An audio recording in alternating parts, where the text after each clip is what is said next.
Today, I'm going to tell you about a couple upcoming comic book events, and we're going to celebrate a great channel milestone, all that, and I've got new comics to share with you. Check it out.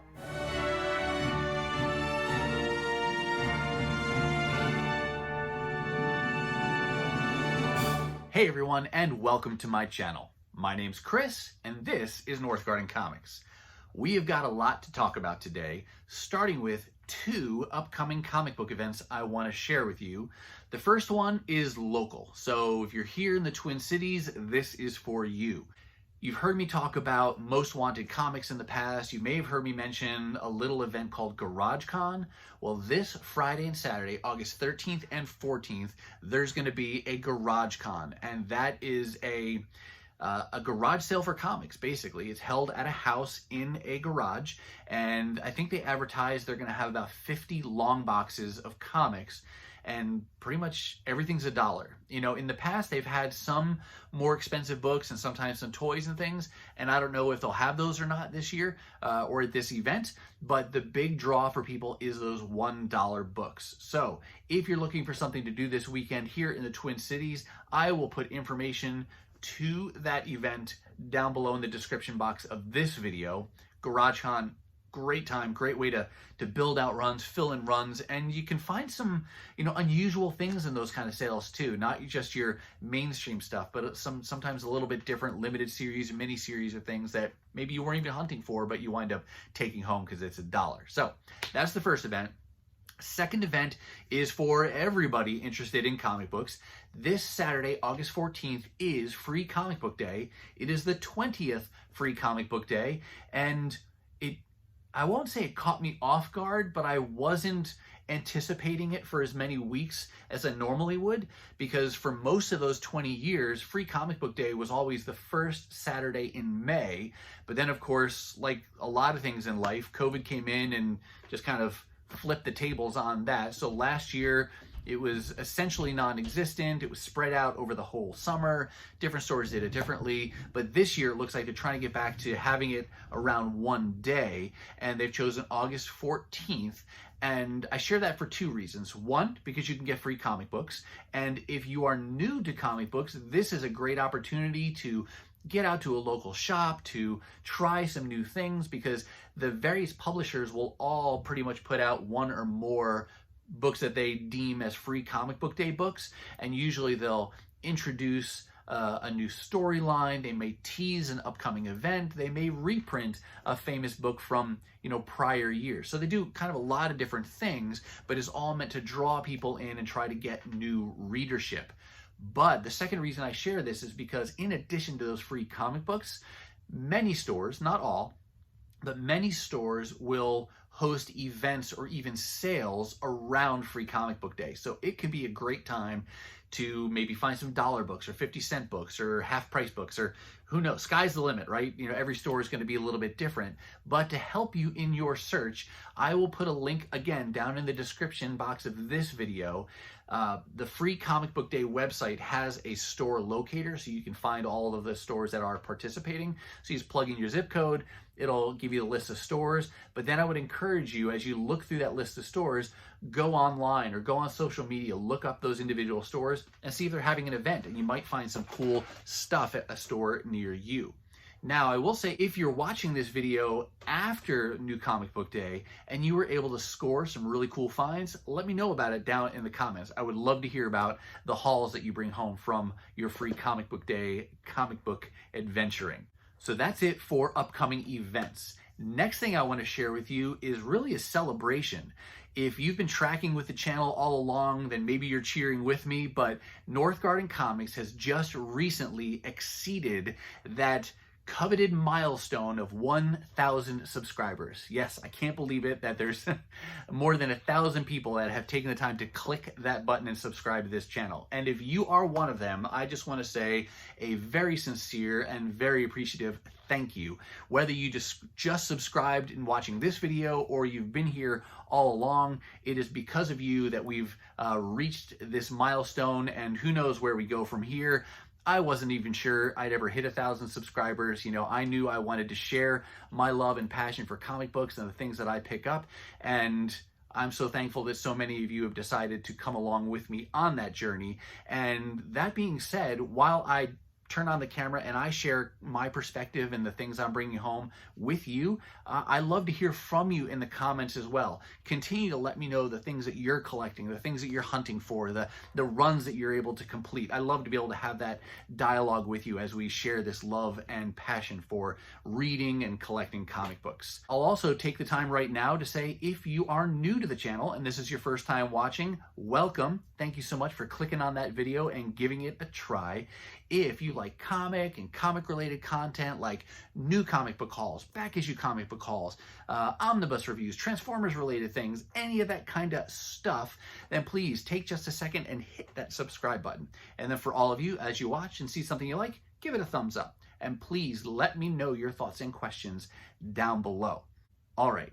I think that does it for all the announcements, housekeeping, and some of those other things. So now we can shift gears to the main event for the day. New comic books, my favorite day of the month. I say month because I pre-order most of my new comic books online, and then once a month I get a shipment for all of the books that came out in that particular month. So today we're going to be looking at the books that shipped to me from July 2021. And I use a service, and have been for some years now, a service called DCBS. I will put a link to their website down below. And as I show you these books, I like to tell you a little bit about the service, just in case you've been thinking about a pre-order service for your own comic collecting needs and desires as you try to, grow your collection. So all that talking done now, let's go ahead, turn the camera around, and get to this new comic unboxing. All right, here's the box, about normal size for me in a normal monthly shipment. Let's go ahead and cut it open.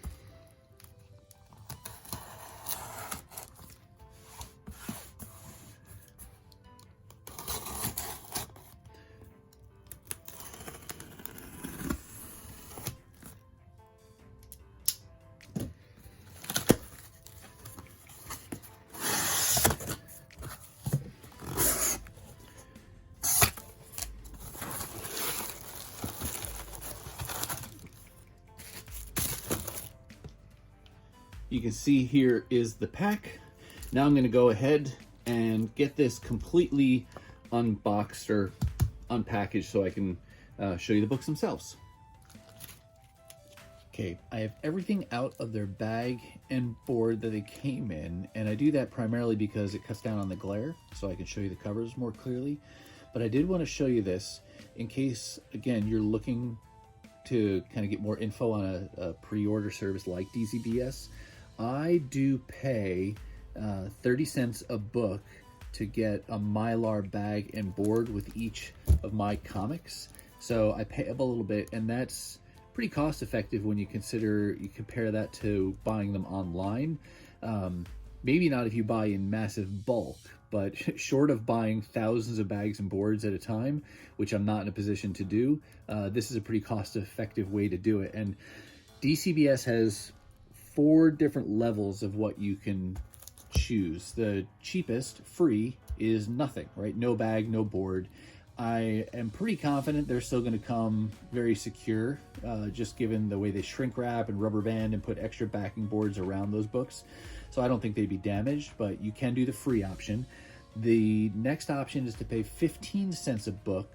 And I'll pause and say all of these prices, of course, are subject to change in time. I know the price of supplies has gone up in the last year, and who knows where it's going to go in the future. So I'm thankful that so far these prices have been the same for me, but who knows down the road. But 15 cents will get you a regular polypropylene bag and your standard backing board that's just, coated on one side.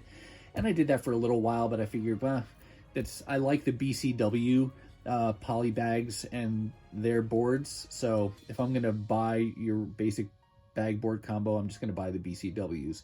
So then I've gone to the next option. The next one up is 30 cents. Like I said, and this gives you a My Light bag and a half-back backing board. And then there's one other option above that. The fourth option is to pay 50 cents a book, and you get a My Light 2 bag and a full back bagging board. So those are the bag board combo options. Again, just thought I would tell you about that. But now let's go ahead and grab the stack of books. First thing I'll show you here is a staple in each of my orders. This is the Marvel free previews. Cover price $0. It's free in comic shops as well. And this just shows you the new things that are coming out from Marvel 2 months from now. So this is August for October 2021 shipping product. And I always get one of these just because I like to have these and flip through and see what's going to be coming out in 2 months. There is the regular previews magazine and catalog that you can get, the big thick book that shows all the other publishers. That is normally cover price $3.99, but I think you can get it from DCBS for 99 cents. So there's that option as well, but I always go with the freebie just because I like to have that to look at. Then we've got this book here that I was surprised to see because I am not familiar with it and I didn't order it. So don't know if it was a mistake or if this was just a freebie. I did flip through it and saw that this is the second printing of this book from Upshot, but don't know anything about it. Marjorie Finnegan, Temporal Criminal. The one thing I will say, when I read that title, the first thing it made me think of was the old movie Time Bandits. Anybody watching remember Time Bandits? That was a classic. So, yeah, I'll give that a read. There's nothing on my invoice or on my order that says why that came. So, like I said, maybe it was a mistake. But it didn't come with a bag and board, so it was with the previews catalog. So maybe it was just something they were giving away. Now we'll get to the actual stack of books themselves. I took everything out of the bag and board, and I didn't put them in any particular order. I just kind of left them in the order that they were in when I received them. So we'll just go through them one at a time. On top here, we've got Guardians of the Galaxy number 16. This is the standard cover. I only got this one because of this story, The Last Annihilation, and it's a story that ties in with the ongoing X-Men title Sword that I'm reading. And if you flip to the back here, I took a quick peek at this. You'll see it ties in with Sword and Cable Reloaded one-shot, and then there's a few other one-shots that are part of this story. I don't know that I'll get all of them. I was interested in this. I don't even remember why. I'm a sucker for a good marketing write-up, so it was probably a good write-up. So good job to whoever had to write that kind of summary of this story, but it intrigued me, so I'm getting this one, and I'm reading Sword, like I said, and we'll see how many of these I get, if I like the story and I want to fill out the whole thing, or if I just take these pieces that I'm exposed to this way. But that's where we're starting off there. Then here is Hellions number 14. This is the Asian American Pacific Islander Heritage Month variant, and there are a few of these in this stack. I've got some more coming again next month. I didn't get all of them. I just got the ones either because it was available for a title that I'm already collecting, or in certain cases where I like the character that's on the cover, even if I'm not collecting the title. There were a couple examples where I just went ahead and got that variant anyway. And these are by Inhyuk Lee. Yeah, so we've got Hellions number 14. Then we go on to Daredevil 32. This is the Peach Momoko. I want to say they called these like her anime variants. And this is a case where I didn't see the variant ahead of time.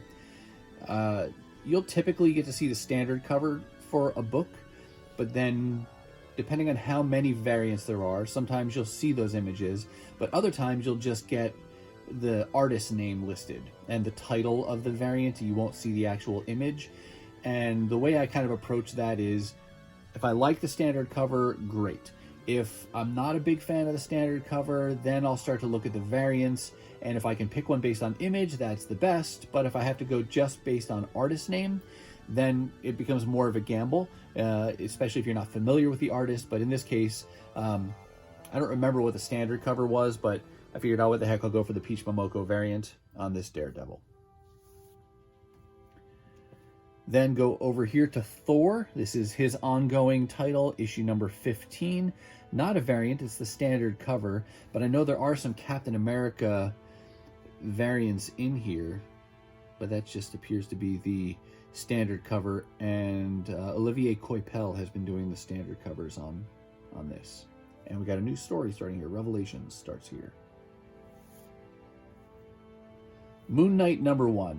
Here is an example of FOMO for me, fear of missing out.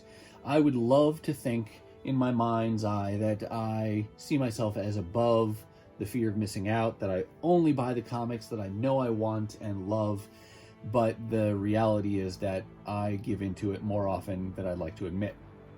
I have nothing against Moon Knight. The reality is I've just never read a Moon Knight comic, and you'd think it'd be a great jumping on point with a new #1, but I have so many things I'm trying to read right now. You know, if you're anything like me, your read pile is far larger than your you know, proportion of books you have that you've read. So I'm always falling further and further behind on what I need to read. The last thing I need is another ongoing title to have to keep up with and read. This could be amazing, right? This could be an amazing new title. So it's nothing about that. It's just about having to kind of focus a little bit and stay focused on the things that I know I want to collect and be reading those things.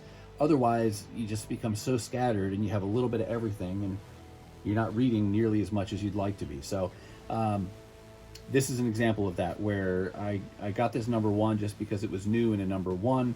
Didn't want to miss out on it, but I won't be collecting it going forward. And I did go with the John Romita Jr. variant on this one. Here we go over to Way of X. This is #4. I think it's going to end at #5, but this is just a tie-in series telling kind of with Nightcrawler being the main character there, and he's investigating some of the more mysterious and perhaps darker elements of the Krakoan life there, where mutants are living. But there's issue #4.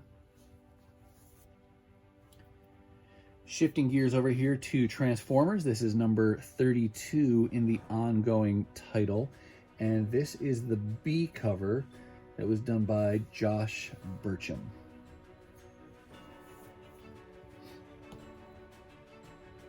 We've got Avengers ongoing. This is #46. I had kind of decided not to keep up with this title, at least not brand new, that maybe I'd piece it together as back issues when I could find it, you know, maybe half price or in dollar bins down the road. But I decided to get this story just because I like the character of She-Hulk. So we'll see how this story goes.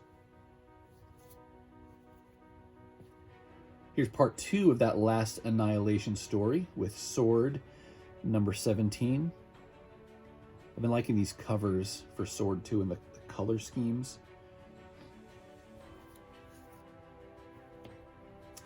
And we've got Beast Wars ongoing, #6. This is the A cover, and this is done by series artist Josh Burcham.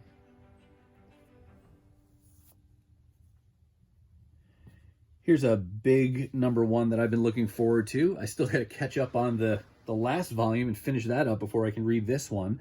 But this is the premiere issue of X-Men #1. I don't even know what volume we're on at this point, but this is the new flagship title for the X-Men team. And this is the kind of outward-facing public team that Krakoa is putting forward. You know, not all mutants are X-Men, and this is the team that has been chosen to represent mutant kind, but not just fighting for mutant kind. This is fighting for everyone, and we're kind of reclaiming that place in the Marvel universe, being heroes and public heroes. And they reestablish a base in New York, and I think they call it the Treehouse, which I think is a super cool name. So looking forward to reading this, and I love the series artist Pepe Larraz on this, so really looking forward to this title.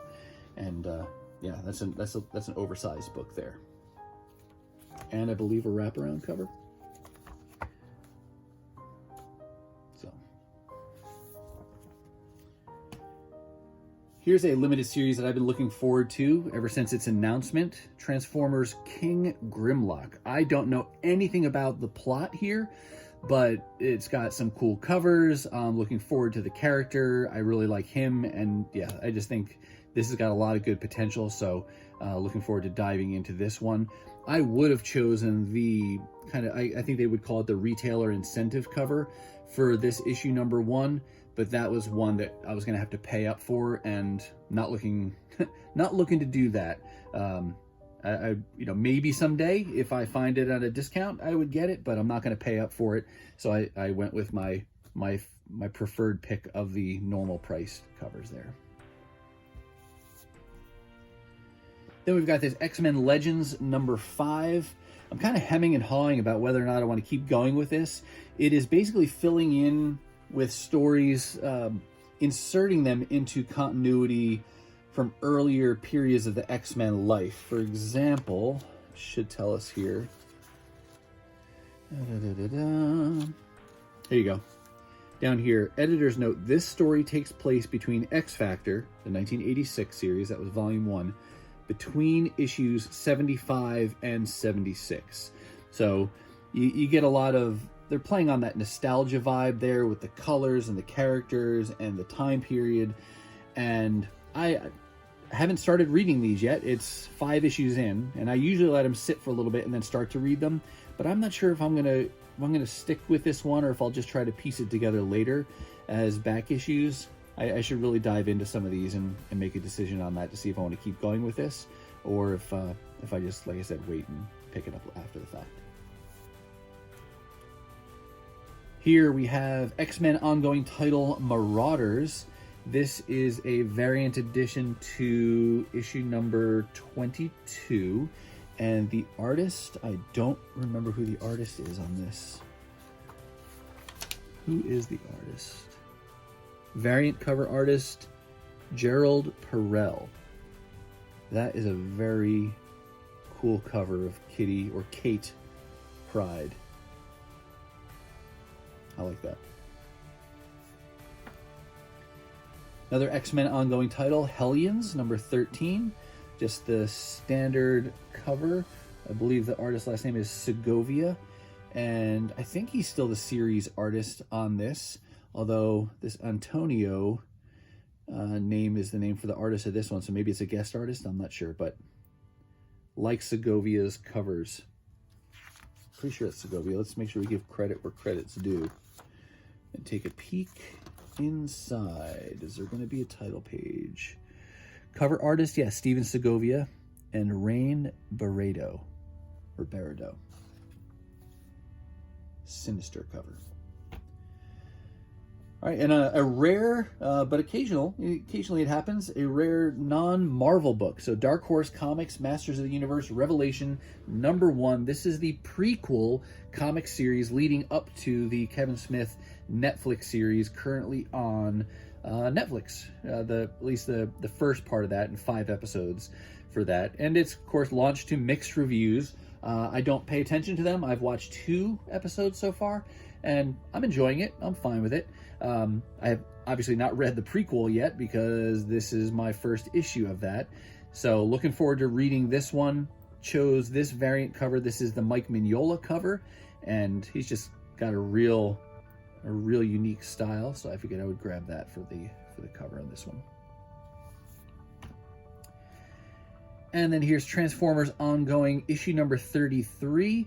This is the B cover. The artist is, sorry, I'm looking at my invoice as I'm talking to you. Lane Lloyd is the name of the cover artist here. This is not my first pick. I think this was a blind pick for a variant cover.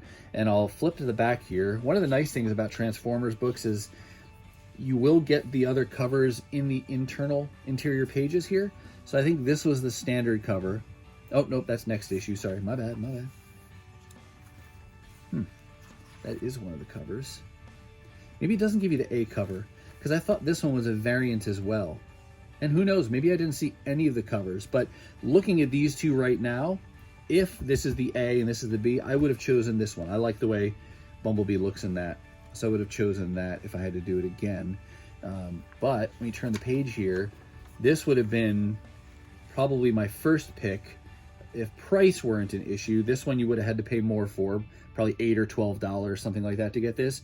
But this is the Alex Milne cover, and he's just one of my favorite artists that has worked on the Transformers franchise at IDW. So I would have gone with that one, but I can always keep my eyes peeled for those in the future.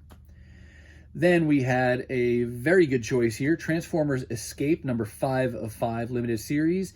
And anytime I can get the Livio Ramondelli variant covers at the normal price, I will pick that up in a heartbeat. I love his style. Another person with a very unique style. Love his renderings of the Transformers. And he's done a lot of work for IDW on this franchise, so been really happy with that. Love his interior art, love his cover art. Oftentimes when you get his covers too, you are going to have to pay more. But in this case, it was just the B cover, so I went with that cool Insecticon action cover there.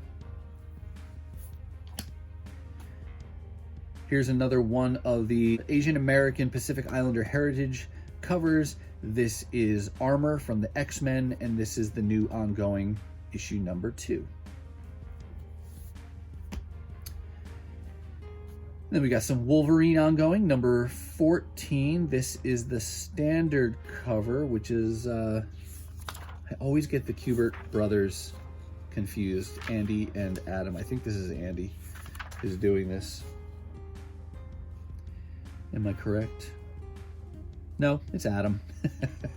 This is why, yet another example why I say I'm never a gambling man, because even on 50-50s, I lose more often than not. So, oh, duh, there you can see it. If you look a little closer, Adam Kubert. Cable ongoing, number 12 of 12. This is the final issue, and then it will be followed up by that one shot you saw earlier that was listed in the back of that Guardians of the Galaxy. It's called Cable Reloaded, number 1, and that's when we're going to see the return of Old Man Cable. I don't know if we're officially calling him that now, but relative to the current Cable, he's Old Man.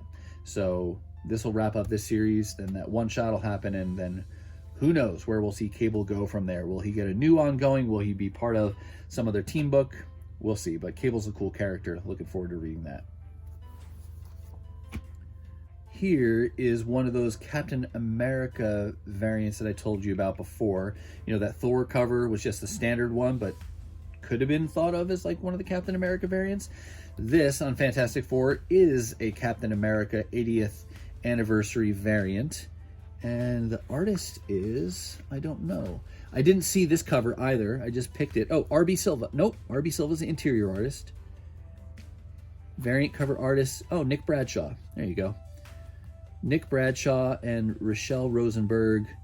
And then Javier Rodriguez are the variant cover artists. So, there you go there. And then last but not least, we've got Avengers number 47. I believe this is the second part of that World War She-Hulk story, and another one of the Asian American Pacific Islander Heritage variants.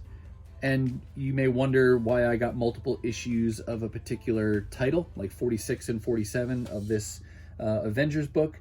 And sometimes that's because 2 came out in a particular month, but just as many times it seems like the reason you'll get 2 of a title is just because of the timing of the releases.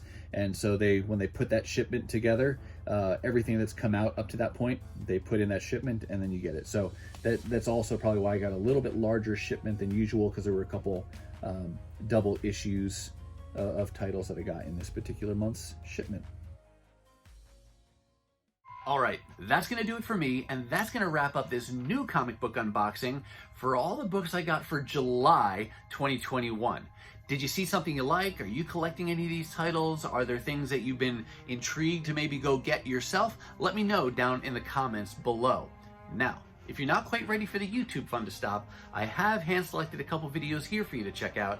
As always, thank you so much for watching, and I'll see you next time.